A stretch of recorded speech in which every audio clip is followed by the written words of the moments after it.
Vamos a continuar leyendo Fascistas y Rojos de Michael Parenti. Estamos en el capítulo 8, el fin del marxismo. Algunas personas dicen que el marxismo es una ciencia y otros dicen que es un dogma, un conjunto de afirmaciones reduccionistas y acientíficas. Yo diría que el marxismo no es una ciencia en el sentido positivista, que formula una hipótesis y prueba su previsibilidad, sino más exactamente una ciencia social, una que nos enseña a conceptualizar de manera sistemática y sistémica, pasando de las apariencias superficiales a características más amplias y profundas, de modo que nos permite comprender mejor tanto lo específico como lo general y la relación entre ambos. El marxismo tiene un poder explicativo que es superior a las ciencias sociales burguesas mainstream, porque se ocupa de los imperativos del poder de clase y la economía política, las fuerzas motoras de la sociedad y de la historia. La base de clase de la economía política no es tomada en consideración por las ciencias sociales mainstream, que no lo comprenden o lo toleran. Esta versión a reconocer las realidades del poder de clase existe incluso entre muchos que se consideran de izquierda. Véase la discusión sobre los teóricos que rehuyen de la clase en el próximo capítulo. En 1915, Lenin escribió que esta ciencia, la burguesa, no quiere ni oír ni hablar de marxismo, declarándolo refutado y destruido, tanto los hombres de ciencia jóvenes que hacen carrera refutando el socialismo, como los ancianos caducos que guardan el legado de toda clase de anticuados sistemas. Más de 80 años después, los académicos arribistas siguen declarando que el marxismo ha demostrado estar equivocado de una vez por todas. Como dijo el escritor progresista anticomunista Irving Howe, las fórmulas simplistas de los libros de texto, incluidos los marxistas, ya no se sostienen. Es por eso que algunos de nosotros no nos consideramos marxistas. En este capítulo deseo argumentar que el marxismo no está superado ni es simplista, sino solo la imagen que de él tienen los antimarxistas como Howe. Algunas cuestiones básicas. Después del derrocamiento de los gobiernos comunistas en Europa del Este y la Unión Soviética, brotaron con renovado vigor las voces que denunciaban la naturaleza moribunda del dogma marxista. Pero la obra principal de Marx fue El Capital, un estudio no del socialismo realmente existente, que en realidad no existía en su época, sino del capitalismo, un tema que sigue siendo relevante para nuestras vidas. Tendría más sentido declarar obsoleto al marxismo una vez se hayan abolido el capitalismo. Deseo argumentar no solo que Marx sigue siendo relevante, sino que es más relevante hoy que en el siglo XIX, que las fuerzas del movimiento y el desarrollo capitalista están operando con mayor influencia que cuando las estudió por primera vez. Esto no quiere decir que todo lo que Marx y Engels anticiparon se haya hecho realidad. Su obra no fue una profecía perfecta, sino una ciencia imperfecta, incompleta, como todas las ciencias, cuyo objetivo era comprender el capitalismo, un sistema que hoy más que nunca avanza dejando huellas repletas de sangre. Algunos de los postulados básicos del marxismo son los siguientes. Para poder vivir, el ser humano debe producir. La gente no puede vivir solo de pan, pero tampoco puede vivir sin pan. Esto no significa que toda actividad humana pueda reducirse a motivos materiales, sino que toda actividad humana está ligada a una base material. Una obra de arte puede no tener un motivo económico directo, pero su creación sería imposible si no existieran las condiciones materiales que permitieron al artista crear y exponer la obra a una audiencia que tiene tiempo e interés por el arte. Lo que la gente necesita para sobrevivir se encuentra en la naturaleza, pero rara vez en forma adecuada para el consumo inmediato. El trabajo se convierte así en una condición indispensable para la existencia humana, pero el trabajo es más que una forma de proveer para la supervivencia. Es uno de los medios por los cuales las personas desarrollan su vida material y cultural, adquiriendo conocimientos y nuevos modos de organización social. Los intereses de clase en conflicto que se desarrollan en torno a las fuerzas productivas dan forma al desarrollo de un sistema social. Cuando hablamos de las primeras sociedades agrícolas, de las sociedades esclavistas, feudales, mercantiles o capitalistas, estamos reconociendo cómo las relaciones económicas básicas dejan un sello definitorio en un orden social dado.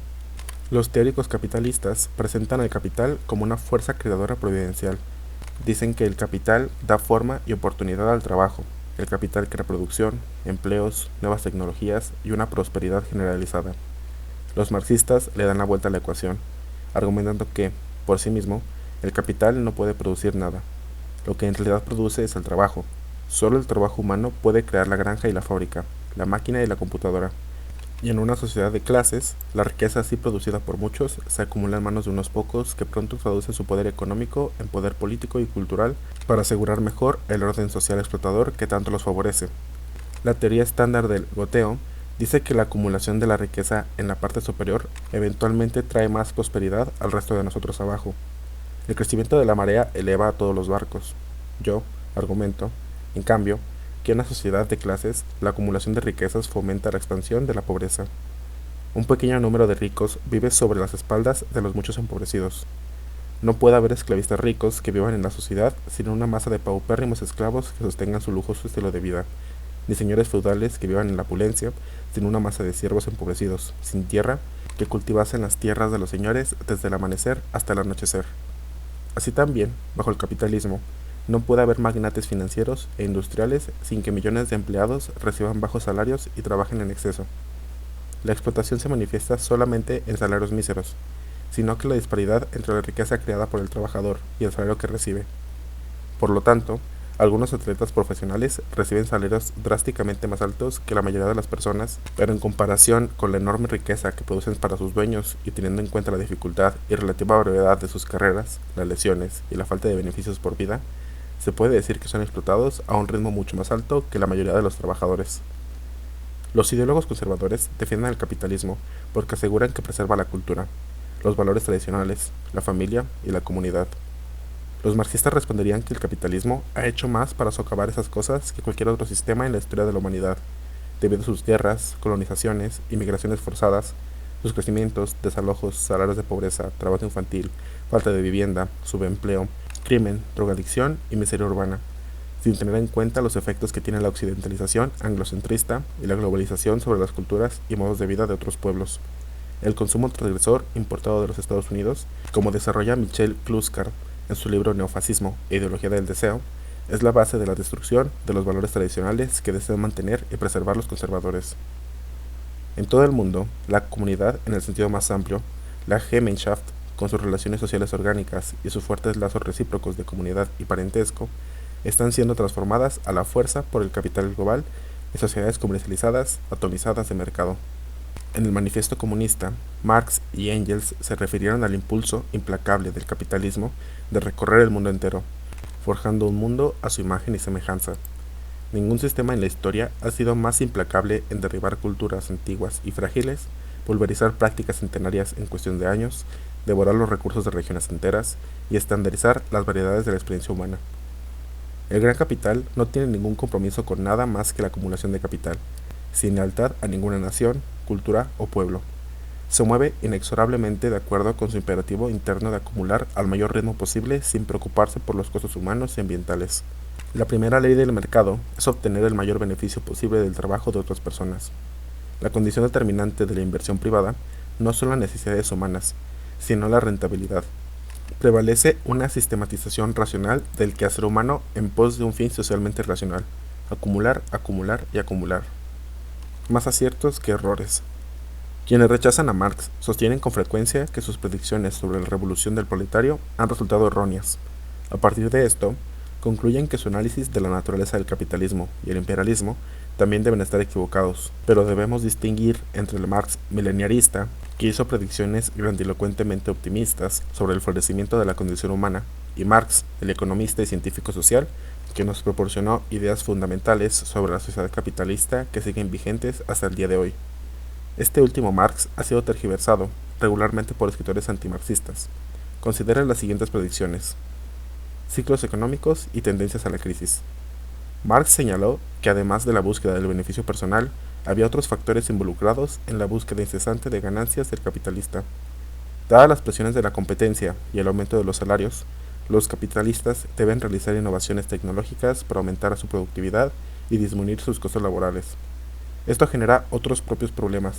Cuantos más bienes del capital, como maquinaria, plantas, tecnologías, combustibles, se necesiten para la producción, mayor serán los costos fijos y mayor será la presión para aumentar la productividad a fin de mantener los márgenes de ganancia.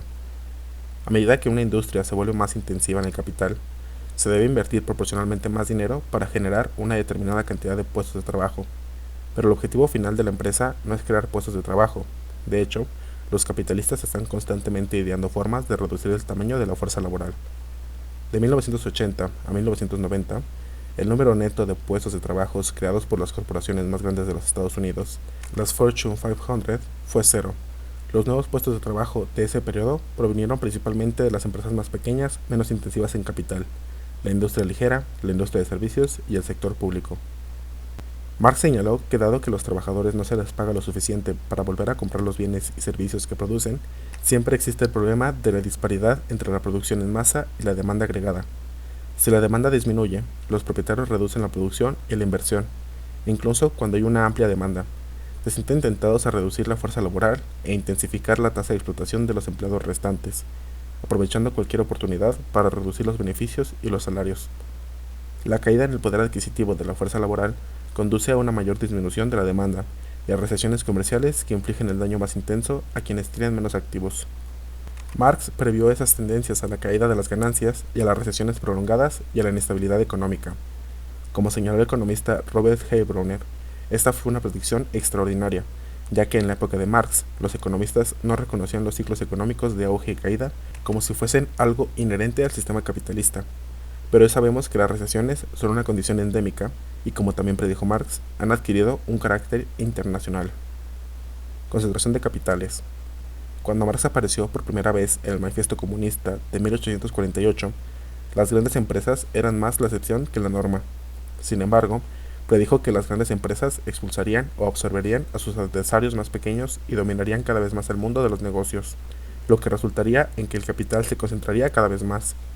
En aquellos días, esto no era un conocimiento establecido, y pudo sonar improbable para aquellos que llegaron a escuchar acerca del fenómeno. Pero ha llegado a pasar, de hecho, la tasa de fusiones y adquisiciones ha sido mayor en los años 80 y 90 que en cualquier otro momento de la historia del capitalismo. Crecimiento del proletariado.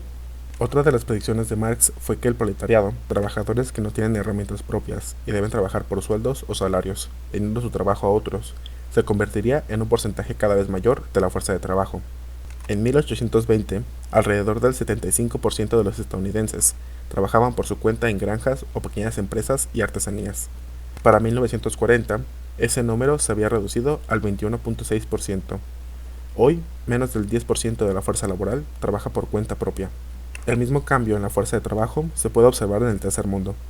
De 1970 a 1980, el número de trabajadores asalariados en Asia y África aumentó en casi 2/3, de 72 millones a 120 millones. La tendencia es hacia el crecimiento constante de la clase trabajadora, tanto en la industria como en los servicios, y, como predijo Marx, esto está ocurriendo a nivel mundial, en todos los países sobre los que se está extendiendo el capitalismo. Revolución proletaria. A medida que se desarrolla el capitalismo, también lo hará el proletariado, predijo Marx. Hemos visto que eso es cierto. Sin embargo, fue más allá. Con la creciente miseria y polarización, las masas eventualmente se levantarían y derrocarían a la burguesía y pondrían los medios de producción bajo la propiedad pública para el beneficio de todos. La revolución vendría en los países capitalistas más industrializados, que tenían clases trabajadoras grandes y desarrolladas. Lo que llamó la atención de Marx sobre la clase obrera fue su nivel de organización y conciencia. A diferencia de las clases anteriormente oprimidas, el proletariado, fuertemente concentrado en las áreas urbanas, parecía capaz de un nivel de desarrollo político sin precedentes. No solo se rebelaría contra sus opresores como lo habían hecho los esclavos y los siervos, sino que crearían un orden social igualitario y no explotador como nunca antes se había visto en la historia. En su día, Marx vio surgir un sistema alternativo en los clubes, sociedades de ayuda mutua, organizaciones políticas y periódicos de una clase obrera británica en rápido crecimiento. Por primera vez, la historia la harían las masas de manera consciente, una clase para sí misma. La rebelión esporádica sería reemplazada por una revolución con conciencia de clase. En lugar de quemar la mansión, los trabajadores la expropiarían y la utilizarían para el beneficio colectivo de la gente común, quienes la construyeron en primer lugar. Ciertamente, las predicciones de Marx sobre la revolución no se han materializado. No ha tenido lugar una revolución proletaria exitosa en una sociedad capitalista avanzada. A medida que se desarrolló la clase obrera, también lo hizo el Estado capitalista, cuya función ha sido proteger a la clase capitalista, con sus mecanismos de represión policial y su hegemonía informativa y cultural. Por sí misma, la lucha de clases no resulta en una inevitable victoria proletaria, y mucho menos en un levantamiento proletario. Puede que las condiciones sociales se vuelvan tan crudas que clamen por revolución, pero eso no significa que la revolución vaya a darse. Este punto todavía no es entendido por algunos izquierdistas actuales. En sus últimos años, el mismo Marx comenzó a albergar dudas sobre la inevitabilidad de la victoria de la revolución obrera. Hasta ahora, la fuerza predominante no ha sido la revolución, sino la contrarrevolución, la destrucción diabólica que los estados capitalistas infligen a las luchas populares, costando millones de vidas. Marx también subestimó hasta qué punto los estados capitalistas avanzados podrían hacer uso de su riqueza y poder para crear una variedad de instituciones que retardasen y alienasen la conciencia popular, o atenuasen el descontento a través de programas de reforma. Contrario a lo que se esperaba, ocurrieron revoluciones exitosas en sociedades menos desarrolladas, sobre todo campesinas, como Rusia, China, Cuba, Vietnam. Aunque los proletarios de esos países participaron, y a veces, como en el caso de Rusia de 1917, incluso encabezaron la insurgencia. Aunque las predicciones de Marx sobre la revolución no se han materializado como él las imaginó, en los últimos años ha habido ejemplos impresionantes de militancia de la clase trabajadora en Corea del Sur, Sudáfrica, Argentina, Italia, Francia, Alemania, Gran Bretaña y docenas de otros países, incluyendo incluso a los Estados Unidos. Tales luchas generalmente no se reportan en los medios de comunicación privados. Entre 1984 y 1985, en Gran Bretaña, una huelga que llegó a extenderse a un año resultó en el arresto de unos 10.500 mineros de carbón, 6.500 heridos o maltratados y 11 asesinados. Para los mineros británicos atrapados en ese conflicto, la lucha de clases era algo más que un concepto obsoleto y pintoresco. Así también en otros países. En Nicaragua, un levantamiento popular derrocó la odiosa dictadura de Somoza. En Brasil, entre 1980 y 1983, como observa Peter Worsley, la clase obrera brasileña ha desempeñado precisamente el papel que le asignaba la teoría marxista del siglo XIX, paralizando a Sao Paulo en una sucesión de multitudinarias huelgas que en un principio fueron incitadas por problemas comunes como el precio de la mantequilla y del pan, para después evolucionar y obligar a los militares a hacer importantes concesiones políticas, en particular la restauración del multipartidismo. Las revoluciones son sucesos relativamente raros, pero la lucha popular es un fenómeno generalizado y constante. Más riqueza, más pobreza. Marx creía que a medida que la riqueza se concentraba cada vez más, la pobreza se generalizaría y la situación de los trabajadores será cada vez más desastrosa. Según sus críticos, esta predicción ha errado. Señalan que escribió durante una época del crudo industrialismo, las épocas de los varones ladrones y la jornada laboral de 14 horas. A través de una lucha persistente, la clase obrera mejoró sus condiciones de vida desde mediados del siglo XIX hasta mediados del siglo XX. Hoy en día, los portavoces mainstream retratan a Estados Unidos como una sociedad clase media próspera. Sin embargo, me viene una duda.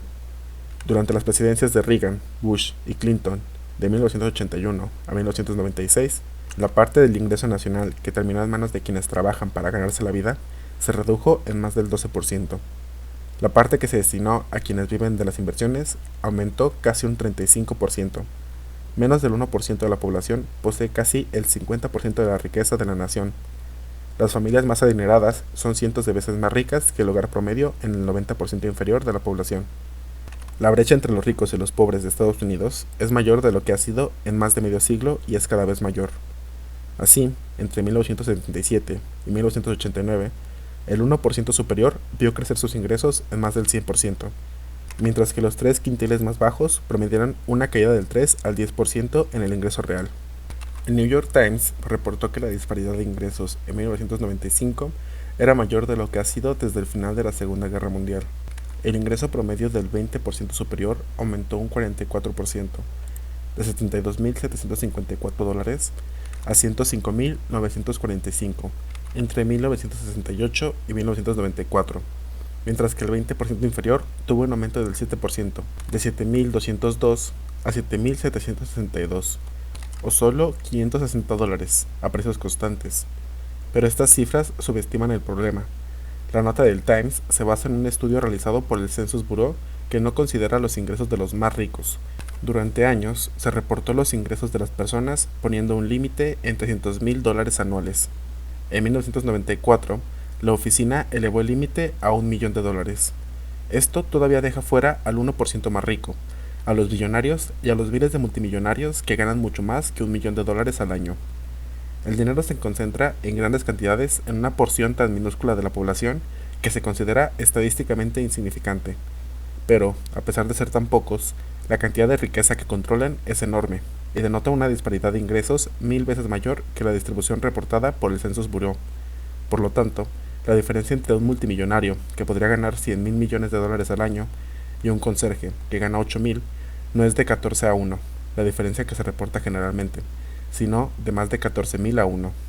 Sin embargo, no se reportan ni se consideran los ingresos más altos. En otras palabras, este tipo de estudios no nos dan una idea clara de cuán ricos son realmente los más ricos.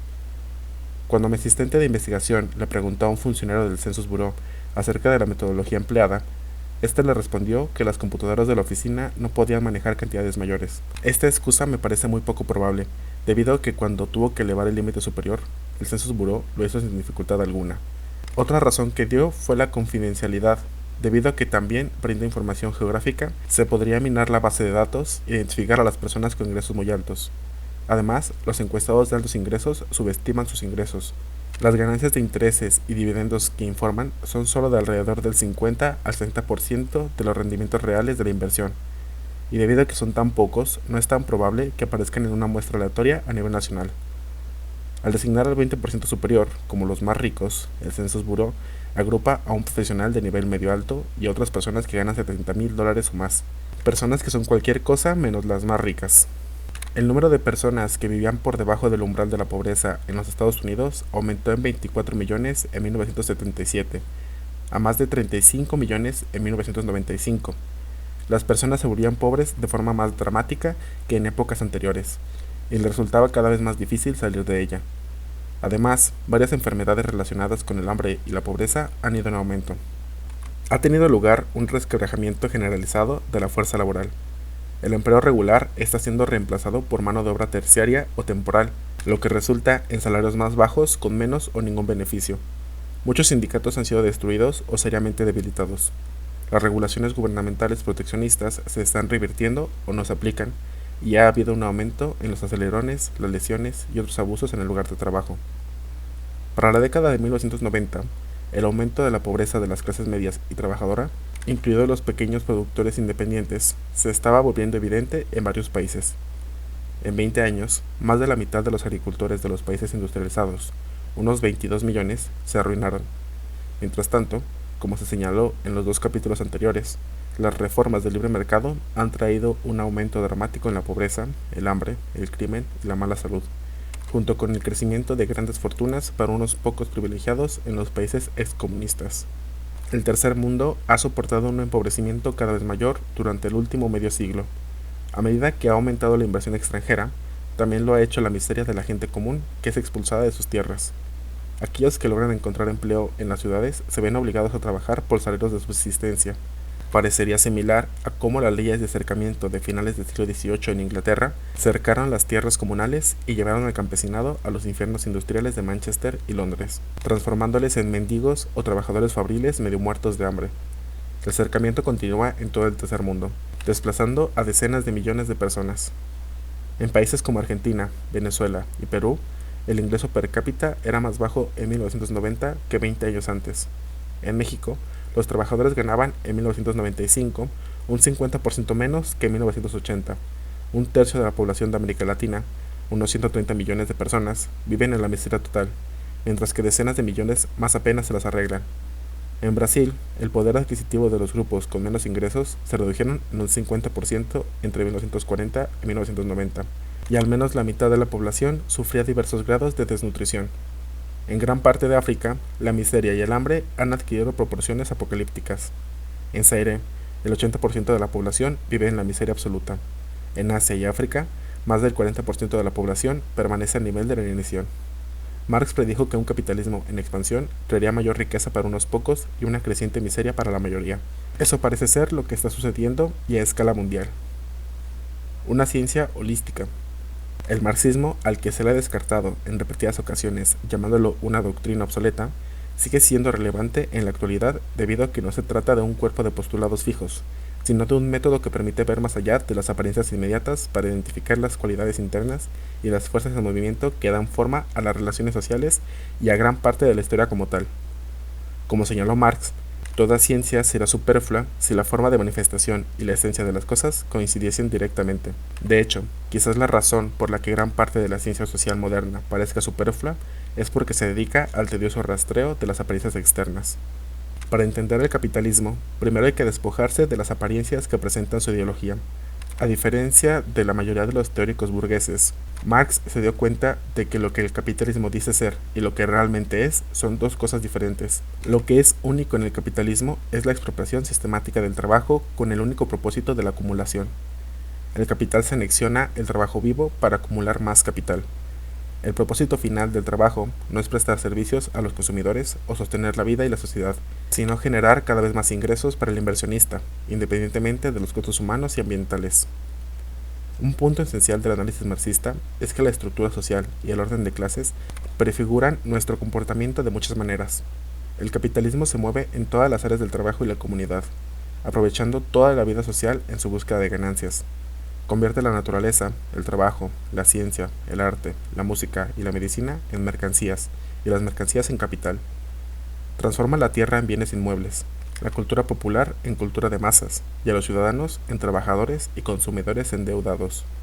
Los marxistas entienden que una sociedad de clases no es una sola sociedad dividida, sino una gobernada por el poder de una clase, en la que el Estado desempeña un papel crucial en el mantenimiento de la estructura de clases existente.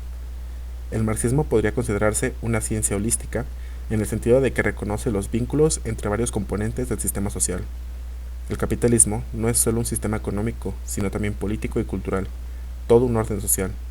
Cuando estudiamos cualquier parte de ese orden, ya sean las noticias o los medios de entretenimiento, la justicia penal, el Congreso, los gastos de defensa, la intervención militar en el extranjero, las agencias de inteligencia, el financiamiento de campañas, la ciencia y la tecnología, la educación, la atención médica, los impuestos, el transporte, la vivienda o lo que sea, veremos cómo la parte particular refleja la naturaleza del todo. Su dinámica particular a menudo apuntala y está moldeada por el sistema social, particularmente la necesidad del sistema de favorecer los intereses de la clase corporativa. Cumpliendo su rol en la reproducción del sistema, los más grandes medios de comunicación presentan la realidad como una dispersión de eventos y fenómenos que guardan poca relación entre ellos, o que no están conectados a las relaciones sociales más amplias. Tomemos, por ejemplo, al fenómeno del racismo. El racismo se presenta, en esencia, como un montón de actitudes reprochables llevadas a cabo por los individuos racistas. Hay pocos análisis que identifiquen qué es lo que hace que sea tan funcional para un sistema de clases. La raza y la clase se tratan como conceptos mutuamente excluyentes que compiten entre sí, pero aquellos que comprenden el poder de la clase saben que a medida que las contradicciones de clase se profundizan y pasan a primer plano, el racismo se vuelve un factor cada vez más importante en la lucha de clases. En resumen, es probable que la raza y la clase sean importantes áreas de conflicto al mismo tiempo. Los marxistas sostienen que el racismo implica no solamente una actitud individual, sino también una estructura institucional y un poder sistémico. Señalan que las organizaciones y los sentimientos racistas a menudo son propagados por fuerzas reaccionarias bien financiadas que buscan dividir a la población trabajadora contra sí misma, dividiéndola en enclaves étnicos antagónicos. Los marxistas también resaltan cómo el racismo es utilizado para mantener los salarios a la baja, pues hace que un segmento de la fuerza laboral sea vulnerable a la superexplotación. Ver cómo el racismo se configura en la sociedad corporativa permite ir más allá de una queja progre y aterrizar a un análisis más radical. En lugar de pensar que el racismo es el resultado irracional de un sistema racional y benigno, deberíamos ver que es un resultado racional de un sistema irracional e injusto. Por racional, me refiero a intencional y funcional a la reproducción del sistema que lo nutre.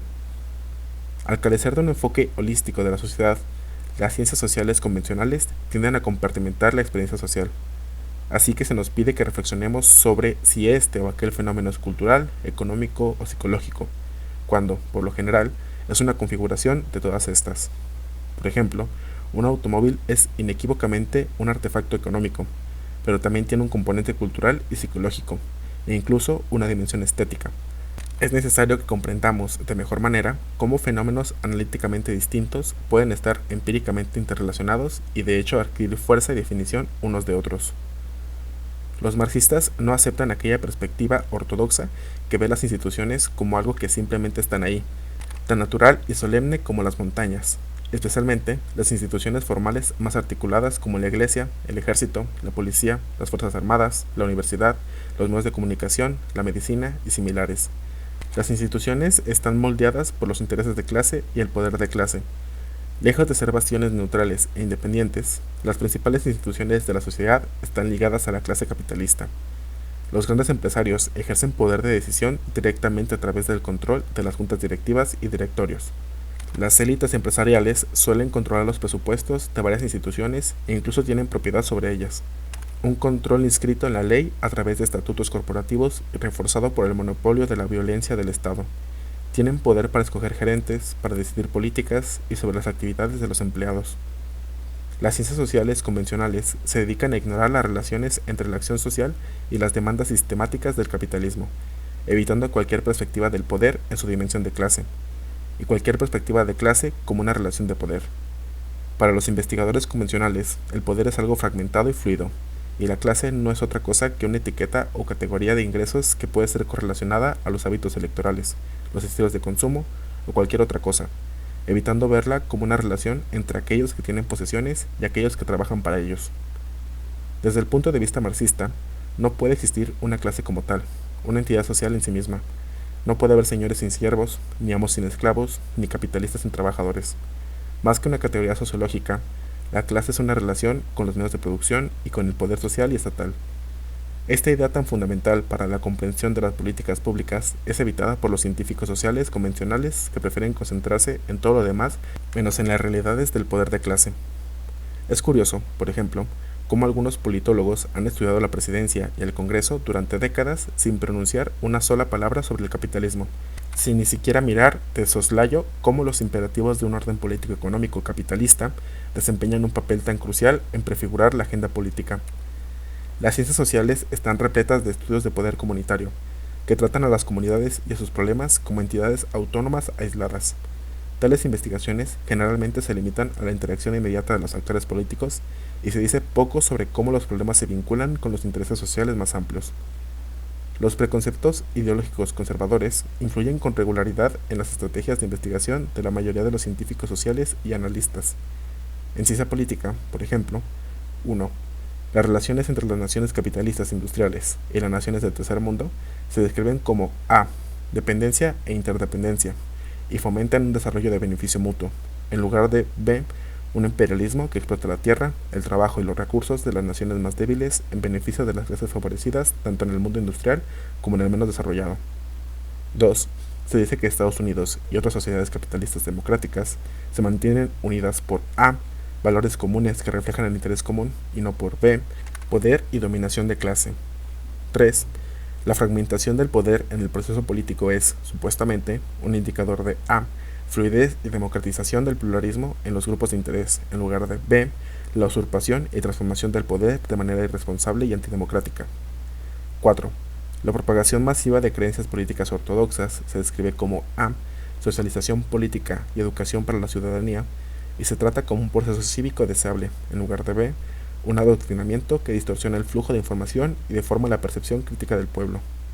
En cada uno de estos casos, los académicos mainstream ofrecen la versión A no como un hallazgo de investigación, sino como una suposición a priori que no requiere un análisis crítico y sobre la cual se construye la investigación.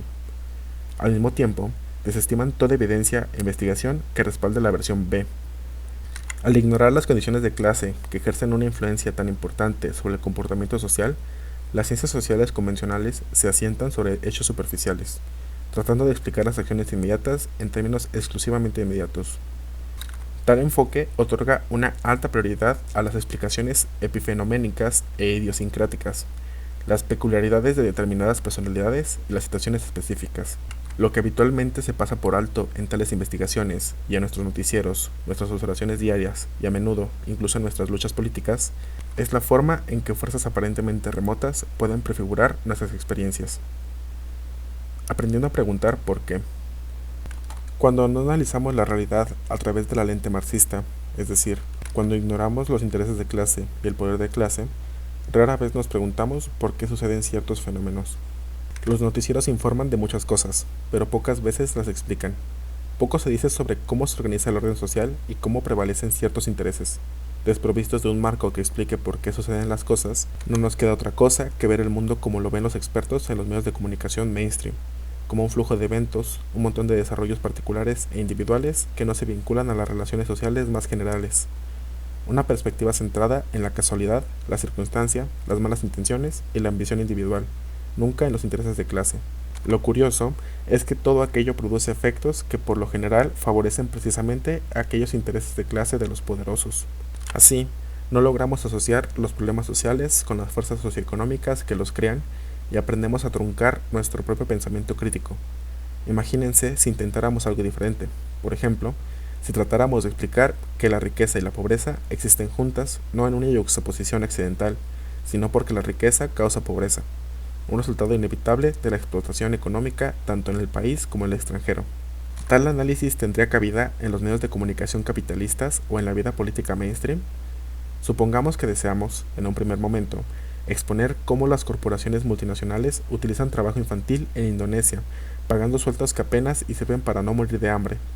Esta información probablemente pasará desapercibida en los medios de derecha, pero en 1996 aparecerá, luego de décadas de esfuerzos por parte de algunos activistas, en la prensa centrista mainstream. ¿Qué tal si vamos más allá y decimos que estas relaciones de explotación asalariada fueron impulsadas por todo el poderío del gobierno militar de Indonesia? Muy pocos medios reportarían esta historia, pero todavía podríamos encontrar algunas menciones dentro de las páginas del New York Times o el Washington Post. Entonces, supongamos que cruzamos otra línea y decimos que estas condiciones de explotación no podrían prevalecer de no ser por la generosa ayuda militar de los Estados Unidos, y que, durante casi 30 años, el ejército indonesio ha sido financiado, armado, asesorado y entrenado por el gobierno estadounidense. Es mucho menos probable que esta historia aparezca en la prensa progresista, pero todavía se trata de un problema específico y preside de cualquier análisis de clase, por lo que todavía podrían aparecer en algunas columnas de opinión de medios de comunicación izquierdistas, como Nation y Progressive. Supongamos ahora que resaltamos que las condiciones de Indonesia, la despiadada explotación económica, la brutal represión militar y el generoso apoyo de los Estados Unidos existen en muchos otros países. Supongamos que nos pasamos de la raya completamente y en lugar de solamente deplorar este hecho, preguntamos, ¿por qué las sucesivas administraciones de los Estados Unidos se involucran en actividades tan desagradables en todo el mundo? Uno podría preguntarse qué pasaría si tratásemos de explicar que todo este fenómeno es el resultado lógico del compromiso de los Estados Unidos de hacer del mundo un lugar seguro para el libre mercado, y las gigantescas corporaciones multinacionales, y que los objetivos que persiguen son a. Maximizar las oportunidades de acumular riqueza, manteniendo a la baja los salarios de los trabajadores en todo el mundo, y evitar que se organicen en nombre de sus propios intereses, y b. Proteger el sistema global de acumulación de capital, de libre mercado. Entonces, ¿qué pasaría si, de todo esto, concluyéramos que la política exterior de los Estados Unidos no es cobarde, como dicen los conservadores, ni incongruente, como dicen los progresistas, sino que tiene un éxito notable en hacer retroceder a casi todos los gobiernos y movimientos sociales que intentan poner las necesidades del pueblo por encima de la codicia de las empresas privadas? Semejante análisis, esbozado aquí apresuradamente, requeriría cierto esfuerzo y equivaldría a una crítica marxista, una crítica correcta, del imperialismo capitalista. Aunque los marxistas no son los únicos que podrían llegar a aquella conclusión, es casi seguro que no sería publicada en ninguna parte excepto en un medio marxista. Nos hemos excedido demasiado, debido a que intentamos explicar la situación particular, trabajo infantil, en términos de un conjunto más amplio de relaciones sociales, poder de clase corporativo. Nuestra presentación sería rechazada de plano como ideológica. Los tabúes de percepción impuestos por los poderes dominantes enseñan a la gente a evitar pensar críticamente sobre tales poderes. Por el contrario, el marxismo nos acostumbra a preguntar por qué, a ver el vínculo entre los acontecimientos políticos y el poder de clase. Un método común de devaluar al marxismo es tergiversar lo que realmente dice, y luego atacar dicha tergiversación. Esto sucede con bastante facilidad, ya que la mayoría de los críticos antimarxistas y sus audiencias tienen poca familiaridad con la literatura marxista y confían, en cambio, en sus propias nociones caricaturizadas. Por ejemplo, la Carta Pastoral sobre el comunismo marxista rechaza la afirmación de que la revolución estructural, el ACE, de clase, puede curar por completo una enfermedad que es el hombre mismo, ni puede proporcionar la solución de todo sufrimiento humano. Pero, ¿quién hace tal afirmación? No se puede negar que la revolución no cura por completo todo el sufrimiento humano, pero, ¿por qué se usa esa afirmación como una refutación del marxismo? La mayoría de los marxistas no son milenialistas ni utópicos, no sueñan con una sociedad perfecta, sino con una vida mejor y más justa. No pretenden eliminar todo el sufrimiento y reconocen que incluso en la mejor de las sociedades es inevitable la desgracia, la muerte y otras vulnerabilidades de la vida. Y ciertamente, en cualquier sociedad hay algunas personas que, por la razón que sea, son dadas a los actos ilícitos y a comportamientos egoístas. La imperfectísima naturaleza de los seres humanos debería impulsarnos con más vigor a evitar que el poder y la riqueza se acumulen en las manos de un pequeño grupo que no rinde cuentas a nadie, que es hacia donde se dirige el capitalismo. El capitalismo y sus diversas instituciones afectan las dimensiones más personales de la vida cotidiana en formas que no son evidentes. Un enfoque marxista nos ayuda a ver conexiones que antes nos eran invisibles, a relacionar los efectos con las causas y a reemplazar lo arbitrario y misterioso con lo regular y lo necesario. Una perspectiva marxista nos ayuda a ver la injusticia como algo que está arraigado en causas sistemáticas que van más allá de la elección individual, y a ver el desarrollo de los acontecimientos no como sucesos neutrales, sino como las consecuencias premeditadas del poder y del interés de clase. El marxismo también muestra cómo incluso las consecuencias no deseadas pueden ser utilizadas por aquellos con que dispongan de los suficientes recursos para servir a sus intereses. ¿Marx sigue siendo relevante a día de hoy? Solo si usted quiere saber por qué los medios distorsionan las noticias para alinearlas a un discurso mainstream, por qué más y más personas en el país y en el extranjero enfrentan adversidades económicas mientras el dinero continúa acumulándose en manos de unos pocos, por qué hay tanta riqueza y tanta pobreza en este país y en otros lugares, por qué las fuerzas estadounidenses sienten que tienen el deber de intervenir en tantas regiones del mundo, por qué una economía rica y productiva produce crónicas recesiones, subempleo y descuido de las necesidades sociales, y por qué muchos funcionarios públicos no quieren o no pueden servir el interés público. Algunos teóricos marxistas han ascendido tanto a las alturas adormecedoras de la reflexión abstracta que rara vez tocan las realidades políticas concretas aquí en la Tierra. Pasan su tiempo hablando entre ellos en código autorreferencial, un ritual escolástico del que Dog Dog hizo mofa. ¿Cuántos marxistas pueden bailar sobre la cabeza de una plusvalía? Afortunadamente, hay otros que no solo nos hablan de la teoría marxista, sino que demuestran su utilidad aplicándola a las realidades políticas. Saben cómo establecer conexiones entre la experiencia inmediata y las fuerzas estructurales más grandes que dan forma a esa experiencia. Cruzan la línea prohibida y hablan del poder de clase. Es por eso que, a pesar de toda la tergiversación y la represión, la academia marxista sobrevive. Si bien no tiene todas las respuestas, tiene un poder explicativo superior, sacando a la luz aspectos de la realidad que la academia burguesa se esmera en mantener oculto.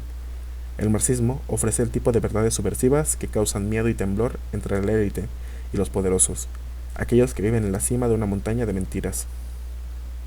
Capítulo 9. Lo que sea, menos la palabra clase. Evitando la palabra con C. Clase es un concepto que tanto los escritores mainstream como muchos izquierdistas evitan energéticamente. Cuando ciertas palabras son eliminadas del discurso público, también lo son ciertos pensamientos. Las ideas disidentes se vuelven más difíciles de expresar cuando no hay palabras para expresarlas. La clase generalmente se descarta como una noción marxista superada, sin relevancia para la sociedad contemporánea. Es un concepto que ha recibido el mismo trato que las palabras vulgares. Cuando se saca del camino a la palabra con C, es fácil deshacerse de otros conceptos políticamente inaceptables, como el privilegio de clase, el poder de clase, la explotación de clase, el interés de clase y la lucha de clases. Estos también son considerados como algo que ya no es relevante, si es que alguna vez lo llegaron a ser, en una sociedad que supuestamente se basa en el intercambio pluralista de diversos grupos. La negación de la clase. Aquellos que forman parte de la élite, los ricos y poderosos, son muy conscientes de sus propios intereses. Si bien a veces difieren seriamente entre sí en temas específicos, exhiben una cohesión impresionante cuando se trata de proteger el sistema de clases existente, la propiedad, el privilegio y las ganancias. Al mismo tiempo, tienen cuidado de que el público no se percate del poder de clase que ejercen. Evitan la palabra con C, especialmente cuando se usa en referencia a ellos mismos, clase propietaria, clase alta o clase capitalista, y no les gusta para nada cuando se les llama clase dominante a los miembros de la clase propietaria. La clase dominante en este país se ha esforzado mucho para dejar la impresión de que no existe, que no posee la mayor parte de casi todo y que no ejerce una influencia desproporcionada sobre los asuntos de la nación. Tales precauciones son en sí mismas síntomas de una aguda conciencia de los intereses de clase. Sin embargo, los miembros de la clase dominante están lejos de ser invisibles. Sus posiciones de liderazgo en el mundo empresarial, su control de las finanzas y la industria internacionales, su propiedad de los principales medios de comunicación y su influencia sobre el poder estatal y el proceso político son, hasta cierto punto, asuntos de dominio público.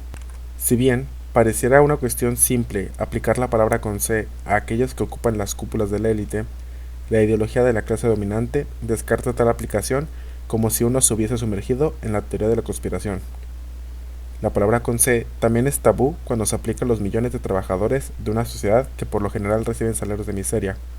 La clase trabajadora, un término que se descarta porque se trataría de una jerga marxista, y está prohibido referirse a las clases explotadas y explotadoras, porque entonces uno está hablando de la esencia misma del sistema capitalista, la acumulación de riqueza corporativa a expensas del trabajo. La palabra con C es un término aceptable cuando le precede la palabra media. Todos los políticos, publicistas y expertos se vuelven locos por la clase media, el objeto de su sincera preocupación. La clase media, tan admirada y compadecida, está supuestamente habitada por personas virtuosas y autosuficientes, libres de la supuesta prodigalidad de quienes habitan los peldaños más bajos de la sociedad. Al incluir a casi todos, la clase media funciona como un concepto convenientemente amorfo que enmascara la explotación y la desigualdad de las relaciones sociales. Es una etiqueta de clase que niega el poder de clase. La palabra con C es permisible cuando se aplica a otro grupo adicional, al grupo desesperado que vive en el peldaño más bajo de la sociedad, que recibe lo mínimo mientras se le culpa con regularidad de su propia condición, la clase baja. Las referencias a las supuestas carencias de las personas de clase baja son aceptables porque refuerzan la jerarquía social existente y justifican el trato injusto que se les da a los elementos más vulnerables de la sociedad. La realidad de clase está oscurecida por una ideología cuyos principios se pueden resumir y refutar de la siguiente manera. Credo. No hay verdaderas divisiones de clase en esta sociedad, salvo algunos ricos y pobres. Casi todos somos de clase media. Respuesta. La riqueza está enormemente concentrada en manos de unos pocos en este país, mientras que decenas de millones trabajan por salarios de miseria cuando hay trabajo. La brecha entre ricos y pobres siempre ha sido grande y ha ido creciendo desde finales de la década de 1970. Los que están en el medio también han estado soportando una creciente injusticia económica e inseguridad. Credo. Nuestras instituciones sociales y nuestra cultura son entidades autónomas en una sociedad pluralista, en gran medida libres de las influencias de la riqueza y el poder de clase. Pensar lo contrario es abrazar teorías de la conspiración. Respuesta.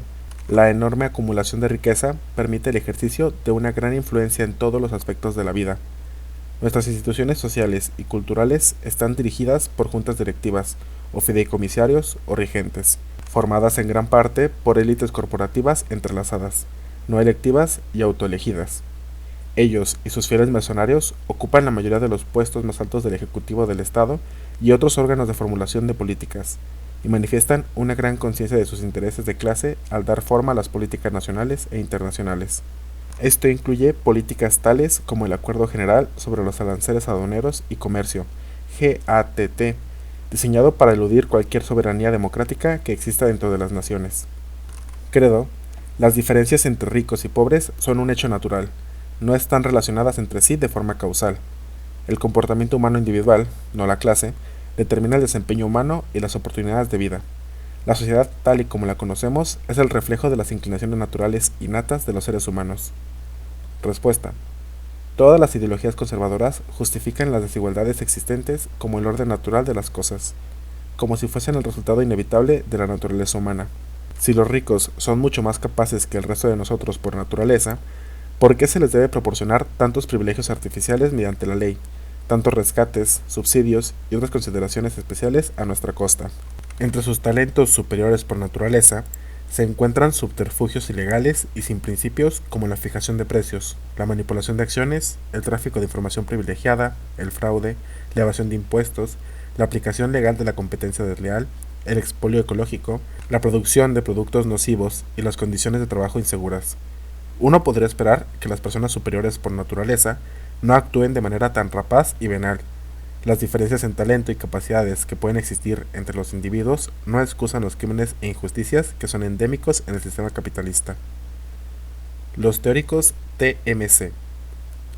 Incluso entre las personas normalmente identificadas como progresistas, uno encuentra renuencia a lidiar con la realidad del poder de clase capitalista.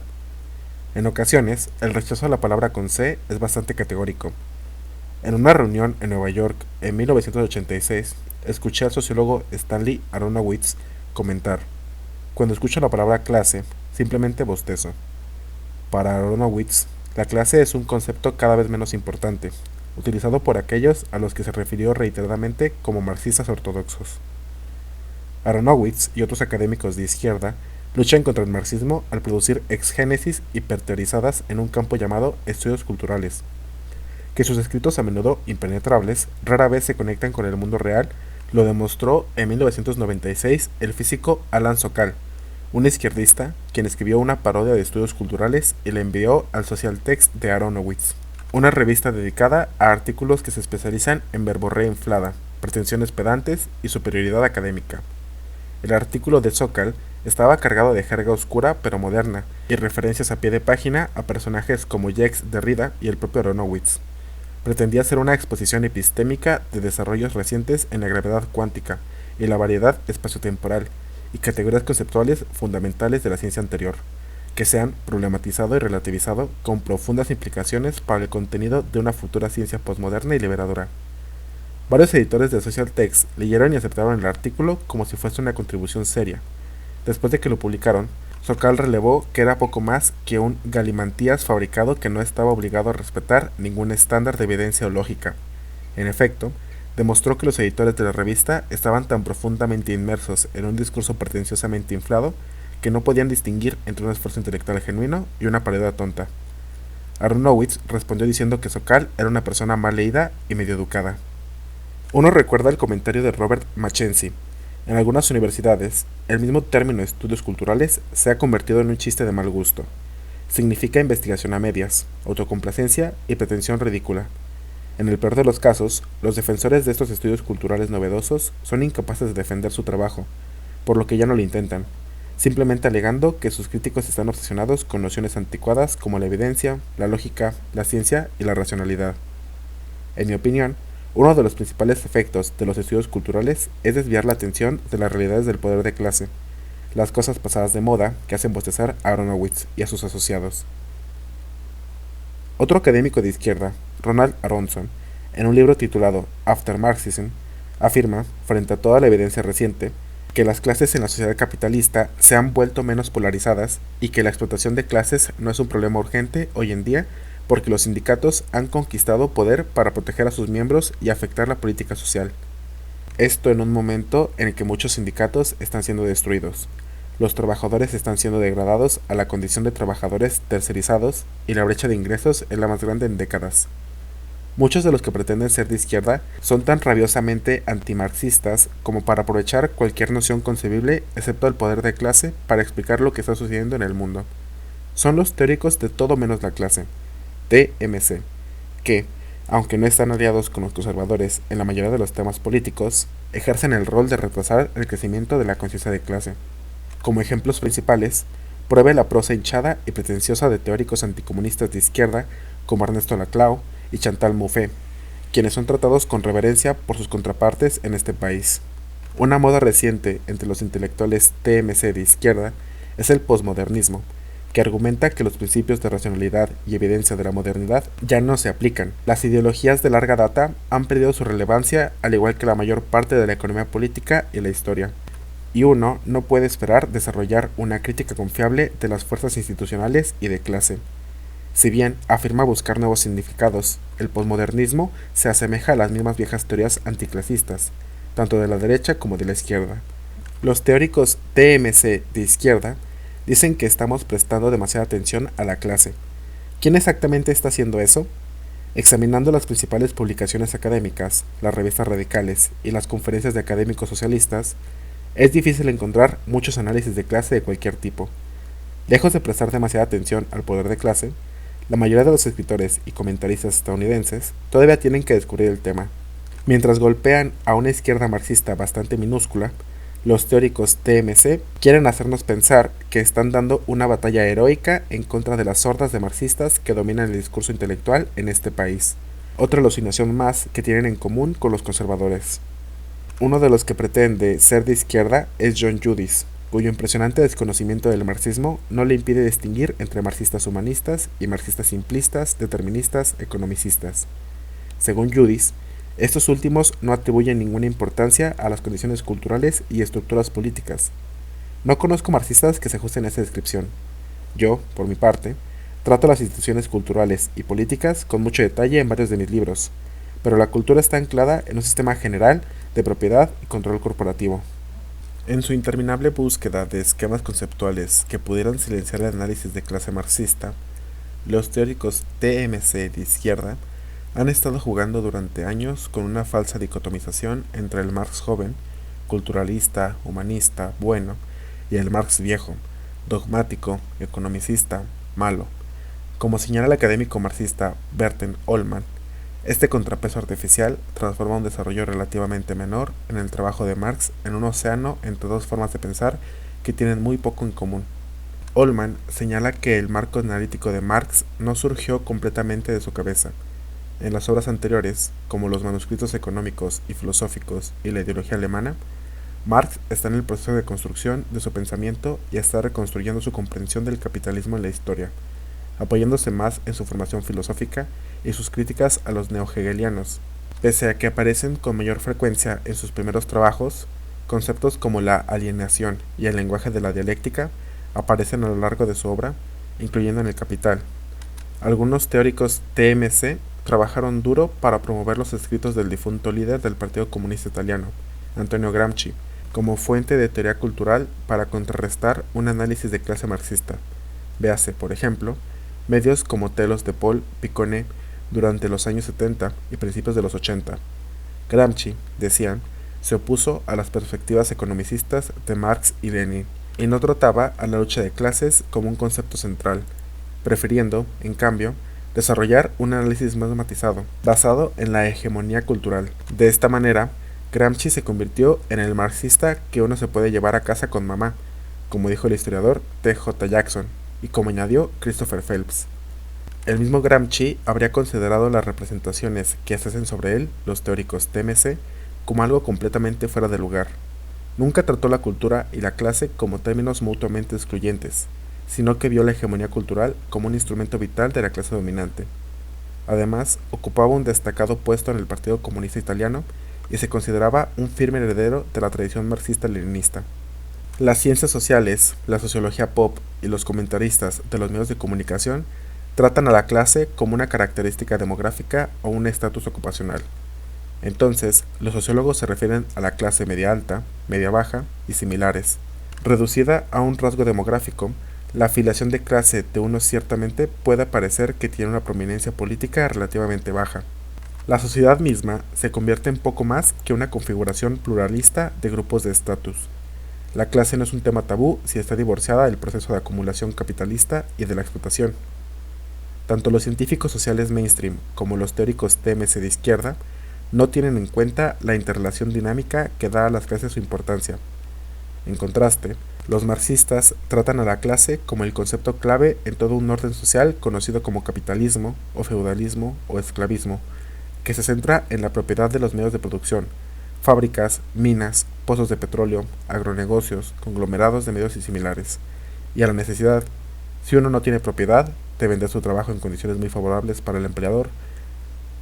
La clase obtiene su significado del proceso de extracción de excedentes.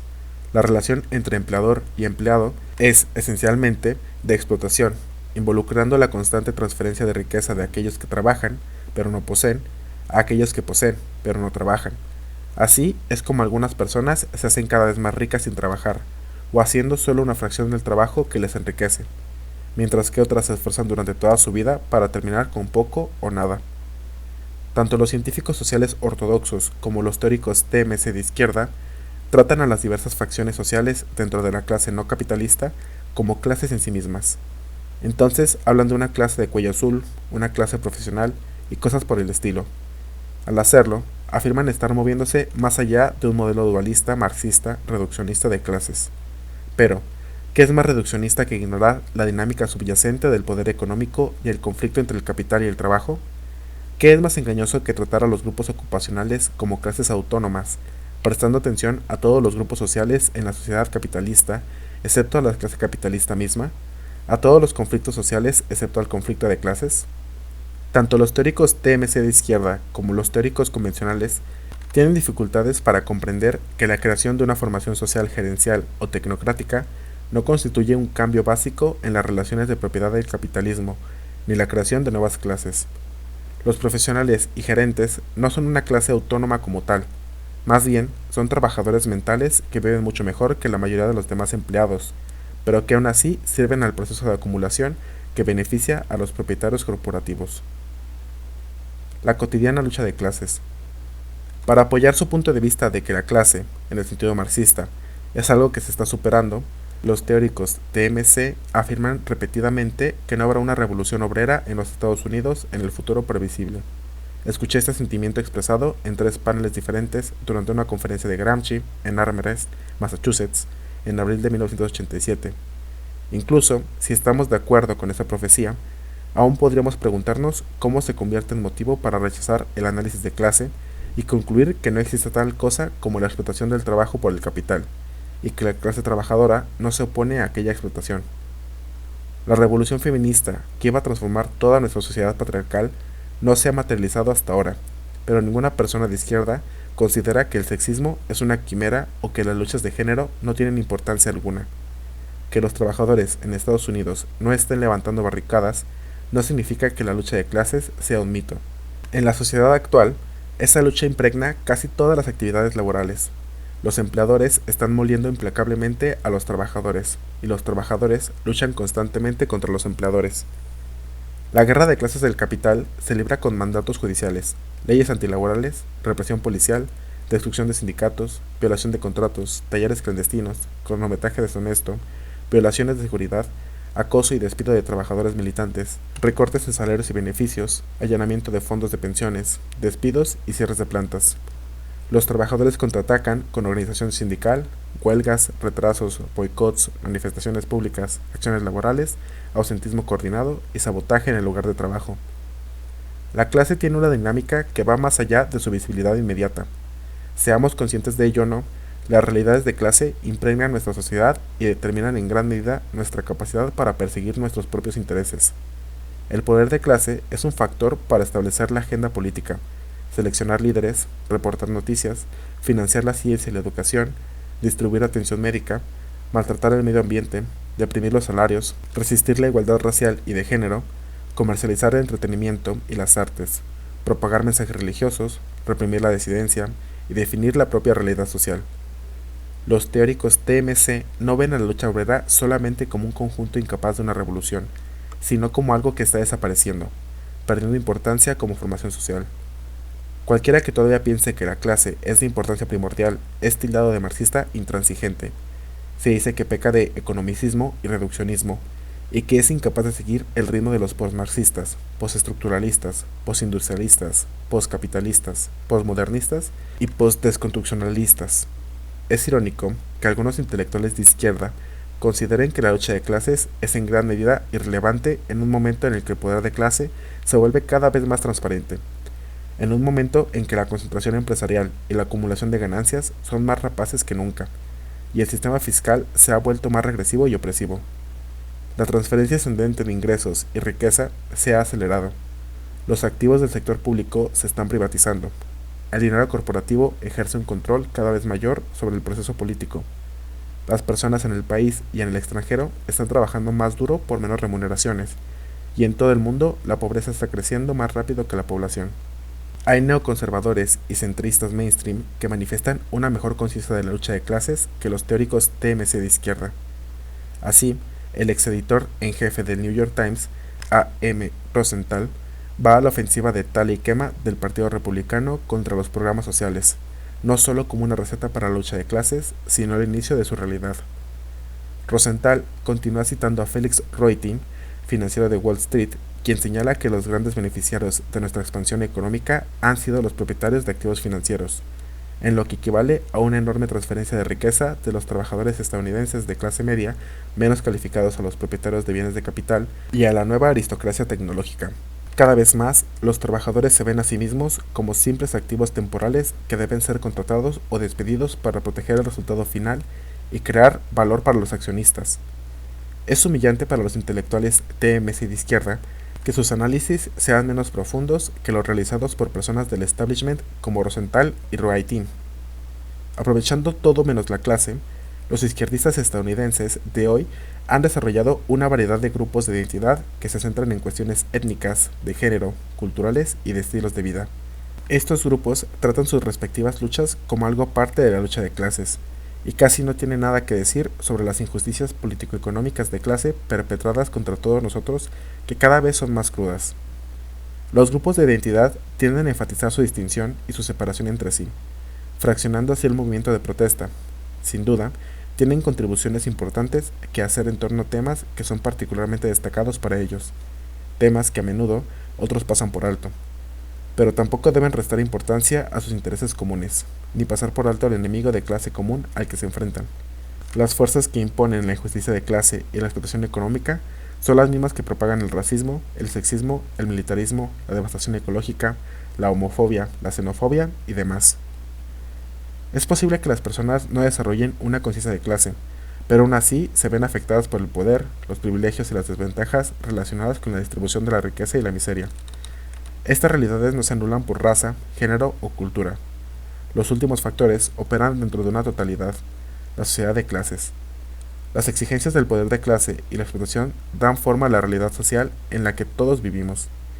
El racismo y el sexismo ayudan a crear categorías superexplotadas de trabajadores, minorías y mujeres, y refuerzan las nociones de desigualdad que son tan funcionales para un sistema capitalista.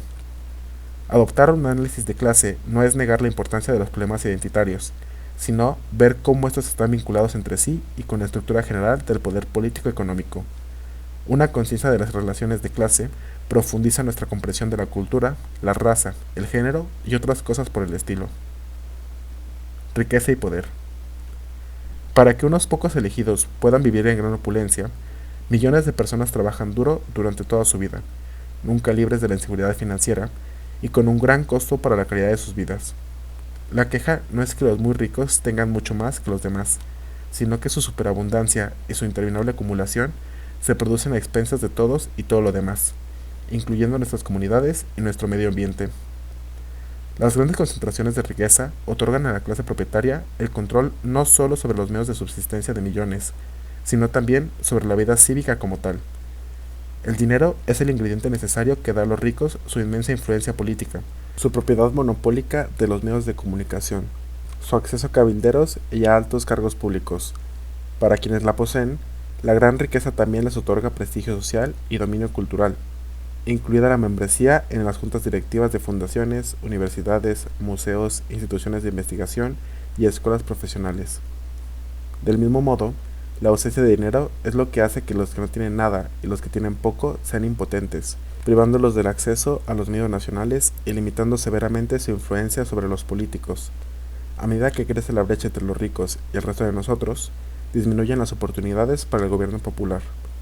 Se habla mucho acerca de cómo equilibrar libertad y seguridad. La historia ofrece numerosos ejemplos de líderes que, en nombre de la seguridad nacional, han estado dispuestos a extinguir las pocas y preciosas libertades que la gente podía haber ganado después de generaciones de lucha. Los desafíos al orden social privilegiado se tratan como ataques a todo orden social, una zambullida en el caos y la anarquía.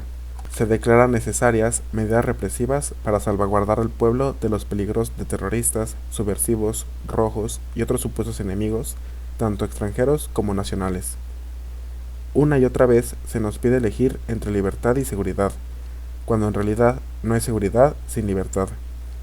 Tanto en las dictaduras como en las democracias, las agencias de seguridad nacional, actuando de manera secreta e inexplicable, han violado regularmente tanto nuestra libertad como nuestra seguridad, practicando todas las formas conocidas de represión, corrupción y engaño. Una vez que controlan el Estado, los intereses plutocráticos pueden usar un sistema de impuestos regresivos para hacer que el público pague por las agencias de represión que son esenciales para la dominación por parte de la élite. Aún así, la gobernabilidad democrática puede resultar problemática, incitando a todo tipo de demandas populares e imponiendo restricciones al disfrute de un mercado libre por parte de las grandes empresas. Por esta razón, los adalides del capitalismo y sus publicistas conservadores apoyan tanto un Estado fuerte, armado con todos los poderes, como un sistema débil incapaz de detener el abuso corporativo o satisfacer las necesidades de la población común. Aparte de los imperativos sistemáticos que hacen que en el capitalismo se acumule sin fin, también debemos considerar la fuerza impulsora de la codicia de clase. La riqueza es una adicción. No hay fin a la cantidad de dinero que uno podría desear acumular. La mejor seguridad para ser rico es enriquecerse aún más, amontonando posesión tras posesión, entregándose a la auris sacra fames, la maldita codicia por el oro, el deseo de más dinero del que se pueda consumir en 1000 vidas de indulgencia ilimitada, deseando más y más dinero. La riqueza compra todas las comodidades y privilegios de la vida, de la fama a la fortuna, elevando a su poseedor a la más alta estratosfera social, una expresión del yo engrandecido, una expansión de los límites del ego, una extensión de la existencia de uno más allá de la tumba, dejándolo sintiéndose casi invulnerable al tiempo y a la mortalidad. La riqueza se persigue sin restricciones morales. Los más ricos tratan de aplastar a cualquiera que se resista a su acumulación sin fin, sin corazón y sin principios. Como cualquier adicción, el dinero se persigue de esa manera obsesiva, amoral y resuelta, que revela un desprecio total por lo que está bien o mal, lo justo o lo injusto, una indiferencia hacia otras consideraciones y los intereses de otras personas, e incluso los propios intereses, pues estos se alinean a satisfacer la adicción. Por lo tanto, es necesario y deseable tener leyes para proteger el medio ambiente, la vida de los trabajadores y la salud del consumidor, porque las grandes empresas tienen una indiferencia total hacia tales cosas y, en la medida en que se recortan las ganancias, una abierta hostilidad hacia las regulaciones en nombre del interés público. A veces olvidamos cuán profundamente inmoral es el poder corporativo. El capitalismo es un sistema racional basado en la maximización sistemática y bien calculada del poder y en las ganancias que tiene la consecuencia irracional, en última instancia, de devorar el sistema mismo y todo lo demás con él. Ecoapocalipsis, un acto de clase. En 1876, el colaborador de Marx, Friedrich Engels, hizo una advertencia profética. No nos halaguemos demasiado a causa de nuestra conquista humana sobre la naturaleza, porque cada una de esas conquistas se venga de nosotros. A cada paso se nos recuerda de que de ninguna manera gobernamos sobre la naturaleza como un conquistador sobre un pueblo extranjero, como alguien que está fuera de la naturaleza, sino que nosotros, con carne, sangre y cerebro, pertenecemos a la naturaleza y existimos en su medio. El capitalismo parecería pretender existir fuera de la naturaleza debido a su interminable énfasis en la explotación y expansión, además de su indiferencia a los costos ambientales. La esencia del capitalismo, su razón de ser, es convertir la naturaleza en mercancías y las mercancías en capital, transformando la tierra viva en riqueza inanimada. Este proceso de acumulación de capital causa estragos en el sistema ecológico global. Trata los recursos del planeta que sustentan la vida, tierras cultivables, aguas subterráneas, humedales, bosques, pesquerías, lechos oceánicos, ríos, calidad del aire, como ingredientes prescindibles de suministro ilimitado, para ser consumidos o contaminados a voluntad. En consecuencia, los sistemas de soporte de toda la ecosfera, la delgada capa de aire fresco, agua y suelo superficial del planeta, están en riesgo, amenazados por cosas como el calentamiento global, la erosión masiva y el agotamiento de la capa de ozono. El calentamiento global es causado por la deforestación tropical, los vehículos motorizados y otras emisiones de combustibles fósiles que crean un efecto invernadero, atrapando el calor cerca de la superficie de la Tierra. Este calor acumulado está alterando la química atmosférica y los patrones climáticos en todo el planeta, provocando sequías, inundaciones, maremotos, tormentas de nieve, huracanes, olas de calor y grandes pérdidas de humedad del suelo como no se ha visto nunca en la historia. Ahora sabemos que el planeta no tiene una capacidad ilimitada para absorber el calor causado por el consumo de energía. Otra catástrofe potencial es la reducción de la capa de ozono que nos protege de los rayos más mortíferos del Sol. Cada año se emiten a la atmósfera terrestre más de 2.500 millones de libras de sustancias químicas que agotan la capa de ozono, lo que genera una radiación ultravioleta excesiva que provoca un aumento alarmante del cáncer de piel y otras enfermedades. El aumento de la radiación está dañando árboles, cultivos y arrecifes de coral, y destruyendo el fitoplancton del océano, fuente de aproximadamente la mitad del oxígeno del planeta. Si los océanos mueren, nosotros también. Al mismo tiempo, el aumento de la contaminación y la población nos ha dado lluvia ácida, erosión de suelo, sedimentación de las vías fluviales, pastizales que se reducen, suministros de agua y humedales que desaparecen, y la destrucción de miles de especies, sin contar a los cientos más en la lista de especies en peligro de extinción. En 1970, en lo que se llamó el Día del Medio Ambiente, el presidente Richard Nixon entonó: «Qué extraña criatura es el hombre, que ensucia su propio nido».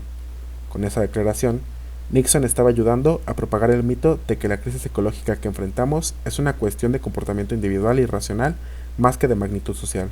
En verdad, el problema no es la elección individual, sino el sistema que se impone a los individuos y prefigura su elección. Detrás de la crisis ecológica está la realidad del interés y el poder de clase. un capitalismo en constante expansión y una ecología frágil y finita están en curso de una colisión calamitosa. No es cierto que los intereses político-económicos dominantes estén en un estado de negación al respecto. Mucho peor que la negación, se encuentran en un estado de total antagonismo hacia aquellos que piensan que el planeta es más importante que las ganancias corporativas. Así que difaman a los ambientalistas como ecoterroristas, Gestapo de la EPA, alarmistas del Día de la Tierra, abrazadores de árboles y proveedores de histeria verde y tonterías progresistas. Algunos activistas ambientales en este país han sido objeto de ataques terroristas llevados a cabo por asaltantes desconocidos, con la tolerancia implícita de que las autoridades encargadas de hacer cumplir la ley. Para ofrecer un ejemplo, el FBI se apresuró a realizar arrestos cuando los ambientalistas Judy Barry y Darrell Chenner resultaron gravemente heridos por un coche bomba en 1990. Arrestaron a Barry y a Cherney, llamándolos activistas radicales, alegando que la bomba debía haber pertenecido a ellos. Ambos han sido mucho tiempo defensores abiertos de la no violencia. Los cargos finalmente fueron retirados por falta de pruebas. La bomba había sido colocada debajo del asiento del conductor. El FBI no nombró a otros sospechosos y no hizo una investigación real del ataque. Los autócratas en países como Nigeria, que se revuelcan con las compañías petroleras contaminantes, han librado una guerra brutal contra los ecologistas, llegando incluso a ahorcar al líder popular Ken Saro-Wiwa. En los últimos años, los conservadores dentro y fuera del Congreso, impulsados por cabilderos corporativos, han apoyado medidas que 1. Evitarían que la Agencia de Protección Ambiental impida que los lagos y puertos se llenen de tóxicos. 2. Eliminarán la mayor parte de la superficie de humedales que se iban a apartar para una reserva. 3. Desregularizarán por completo la producción de clorofluorocarbonos que agotan la capa de ozono. 4. Eliminarán virtualmente los estándares de agua limpia y el aire limpio. 5. Abrirán el refugio de vida salvaje del Ártico en Alaska a la perforación de petróleo y gas. 6. Desfinanciarán los esfuerzos para mantener las playas residuales sin tratar fuera de los ríos y lejos de las playas. 7. Privatizarán y abrirán los parques nacionales al desarrollo comercial. 8. Entregarán los pocos bosques antiguos restantes a la tala sin restricciones. Y 9. Derogarán la ley de especies en peligro de extinción.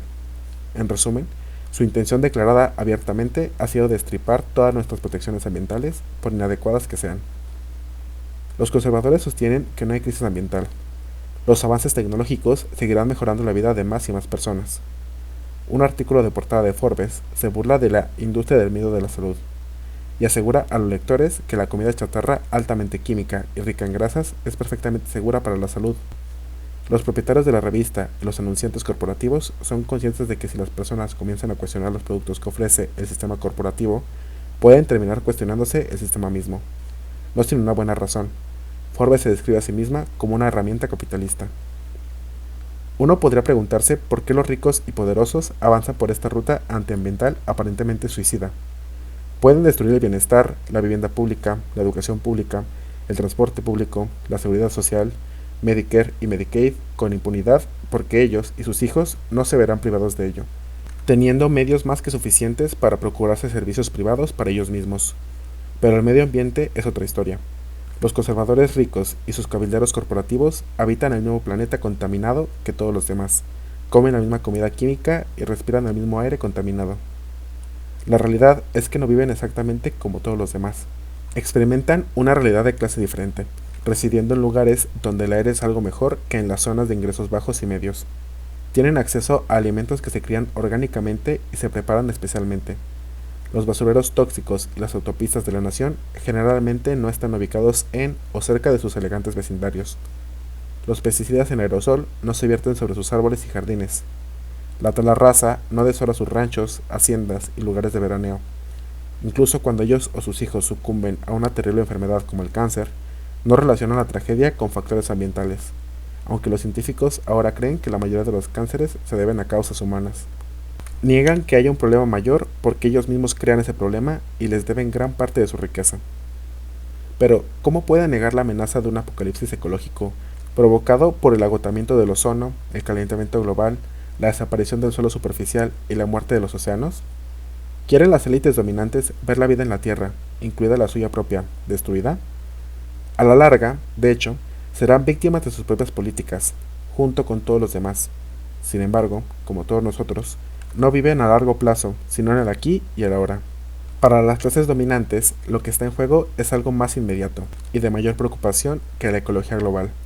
Es la acumulación del capital global. El destino de la biosfera es una abstracción en comparación con el destino de las inversiones personales. Además, la contaminación paga, mientras que la ecología cuesta. Cada dólar que una empresa debe gastar en protección ambiental es un dólar menos en ganancias. Es más rentable tratar el medio ambiente como un tanque séptico, vertiendo miles de nuevos productos químicos nocivos a la atmósfera cada año, vertiendo efluentes industriales sin tratar en el río o en la bahía, convirtiendo las vías fluviales en alcantarillas abiertas.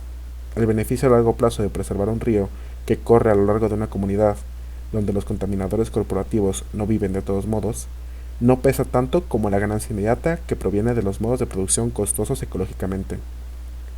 Los sistemas de energía solar, eólica y de las mareas podrían ayudar a evitar el desastre ecológico, pero sería un desastre para los ricos cárteles del petróleo.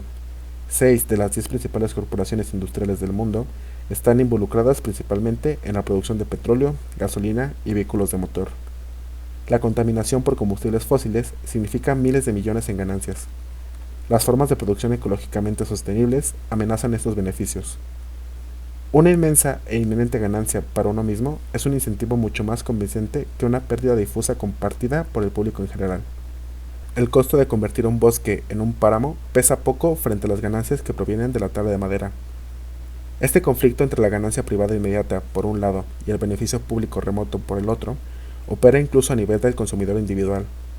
Por lo tanto, es de interés a largo plazo no operar un vehículo motorizado, que contribuye más a la devastación ambiental que cualquier otro artículo de consumo individual.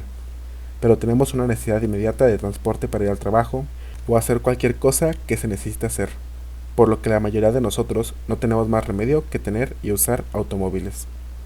La cultura del automóvil demuestra cómo la crisis ecológica no es principalmente un asunto individual, consecuencia del hombre que ensucia su propio nido. En la mayoría de los casos, la elección de usar un automóvil no es una opción en absoluto. El transporte masivo de automóviles eléctricos ecológicamente eficientes y menos costosos ha sido destruido deliberadamente desde la década de 1930, en campañas emprendidas en todo el país por las industrias automotriz, petrolera y de neumáticos.